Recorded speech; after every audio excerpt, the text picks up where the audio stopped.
Hey everyone, it's Leanne. Welcome to my art channel. Today I am going to share this Pokemon drawing with you, a speed drawing of this that I created, and it's called Exeggutor. And so I did this on tone tan paper from Strathmore, and I used Prismacolor pencil crayons to color him in. So let's get started. To begin, I draw everything out with pencil first.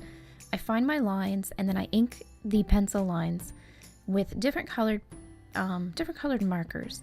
I have a cheap set from Michael's that have really thin points that I like to use.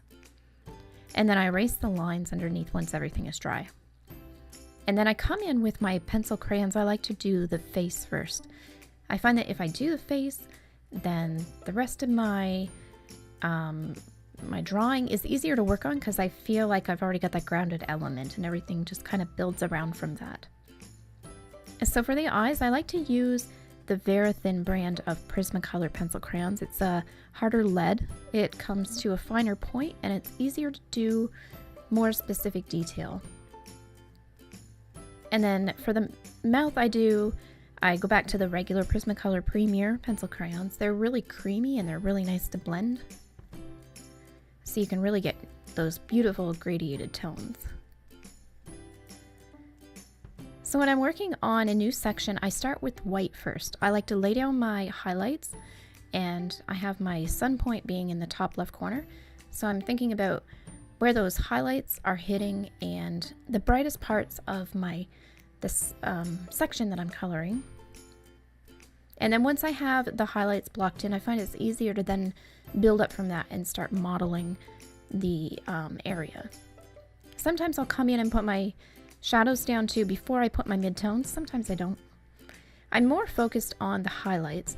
So something happened here. My camera shut off and I apologize. I lost a little bit of that footage, but this is sort of the end result here. We're close to the finish line.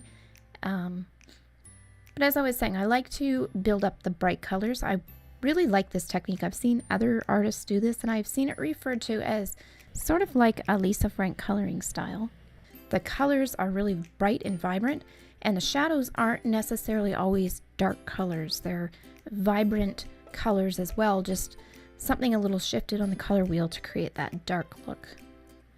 So this is what I was trying to achieve, and it's really challenging. I've been trying to get better at it and learn it, and I think this is the best version that I've done yet using that style, but it's a learning curve. It's a process for sure.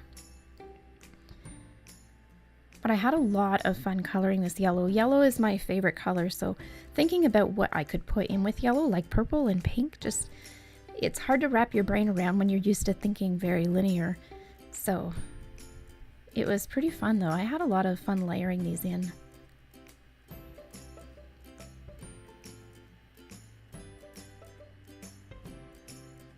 And these Exeggutor Pokemon, they're so funny to me. I've been playing Pokemon Sun and Moon. I have Pokemon Sun, and I haven't encountered Exeggutor yet, but I've seen pictures of him online, and he's just so funny. And I have him in Pokemon Go too, and I don't know, he just makes me laugh. He's just such a weird character. He's like this quirky little coconut tree made of eggs.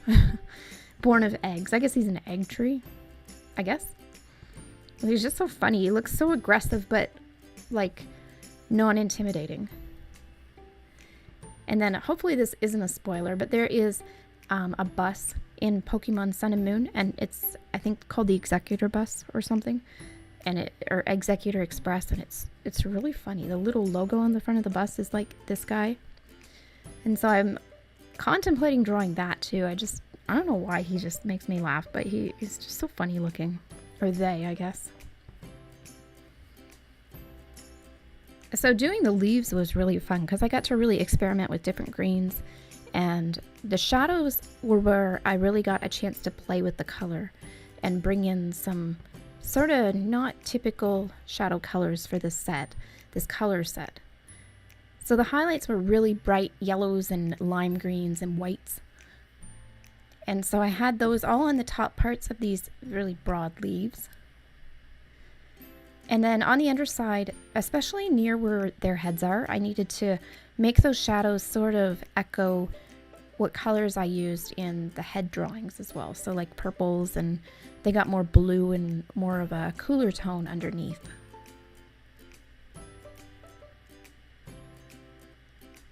So I guess the secret with Prismacolor pencil crayons, if you haven't used them, is just doing lots of layers, lots of light layers. And I also learned the trick to color in circles, and so that prevents streaks or strong marks in one direction. So it creates more of an even look. An application of color, it doesn't look like it's coloring in one direction or something like that. It disperses it really nicely. So it's literally just going layer by layer by layer by layer and coming back in with your different colors and putting on a layer of yellow and then a layer of white again and then a layer of the green and then blending those two in. And every time you add that new layer, you're covering up the white of the paper, or in this case the brown of the paper. So you really don't want any paper color showing through. And that's what gives it this like beautiful application you can't achieve with markers, because markers make everything darker. But with pencil crayon, you can just load it on top of each other and it builds, you can build bright, beautiful colors, especially with the tone tan. It's so gorgeous. So here you can see we're getting to the warmer, or sorry, the cooler tones on the underside of the leaves.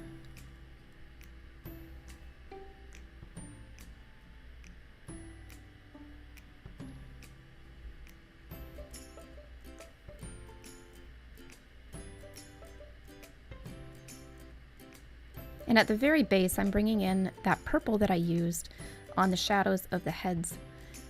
And this is an important technique too, because if you're using the same colors throughout your drawing, you're creating a harmony and everything kind of feels married together like it belongs, and nothing feels like it's segmented from the rest of the image. So it is nice if you can incorporate some of the same colors throughout, or use mix and match colors in different areas more than once. You really create a nice harmony.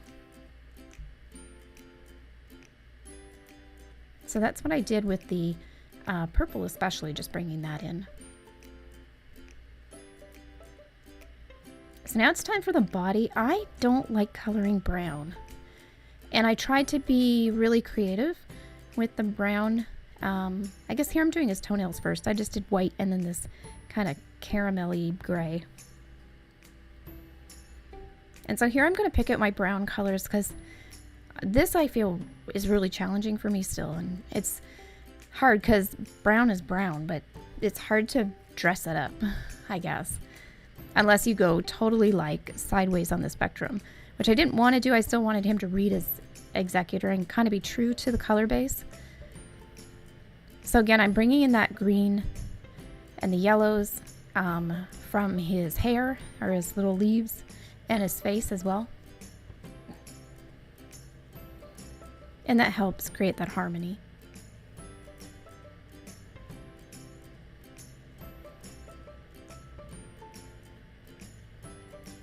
And so a lot of colors went into his body. And I find that a lot of Pokemon have brown in them. You'd be surprised. But when I was going through my coloring book, there was a lot of instances where I had to color brown, and I was just like, oh, goodness. I don't know. I'm not a fan of brown.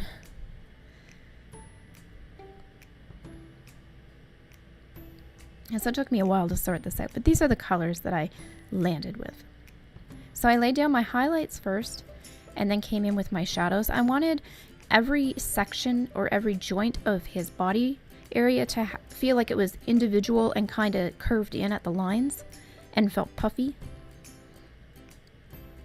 So I really curved those highlights around those outside edges. And then I thought the back of him would be all in shadow, because it's the opposite side of the sun point.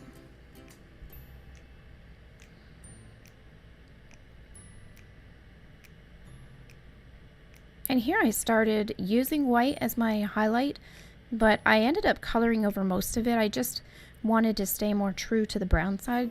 Brown is darker, so I kind of wanted to convey that, but the white just felt like it was too stark. But it was a good guide to start laying down my highlights, so I knew to work it from those areas. And so it worked out really nice, because when I put the yellow over the white, it made like a lighter yellow. They mixed nicely together. So I was quite happy with that. And in the deepest part of the shadows, I ended up coming in with a darker brown. I think it was called Indian Red, and it made a little bit of a red tone to that, and it was really nice. It really helped to richen the shadows, but not make it too dark.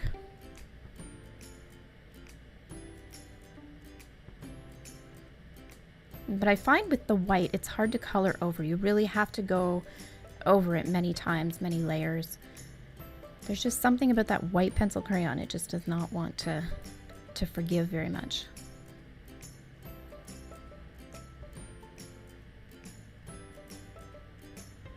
But I was able to get it all worked in.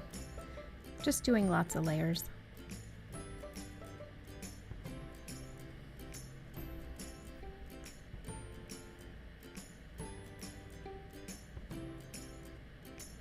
I think of all the Pokemon drawings I've done, this one took me the longest. I worked for days on this. I did everything in pieces. So I did the drawing one day, and then I did the inking another day, and then I would come in and do his head. Oh, well, heads.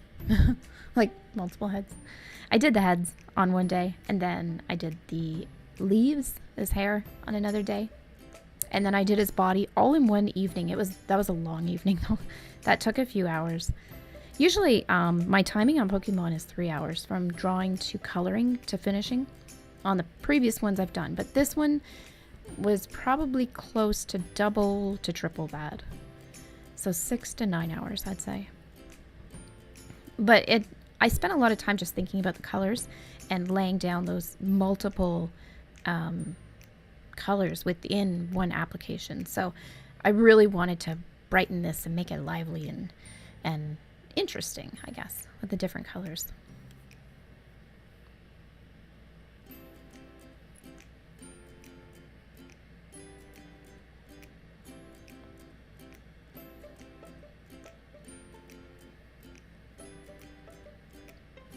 I think just watching me color this, I want to play Pokemon Sun again. I haven't finished it yet. I'm getting close. I think I'm on the right track. I don't want to give any spoilers to where I'm at, but I have some items that I think I need to get to the next step. And I have someone helping me. Is that too vague? I don't know. If you guys are watching this and you're playing Pokemon Sun and Moon, let me know in the comments and what your starter is. I started with Poplio. And I still have Poplio on my team, but I got Ash Greninja from the pre-download when you downloaded the demo. So I have the white outline added with my Jelly Roll pen, and this guy is complete. I like the white outline because it looks like a sticker. So what do you think I should draw next for Pokemon? Do you have a request? I'm not really sure. I haven't decided on anything, so I'd be open to suggestions. Hope you guys liked this video. If you did, please give it a thumbs up, and thanks for watching. And be sure to subscribe too. I'll see you in the next video. Bye.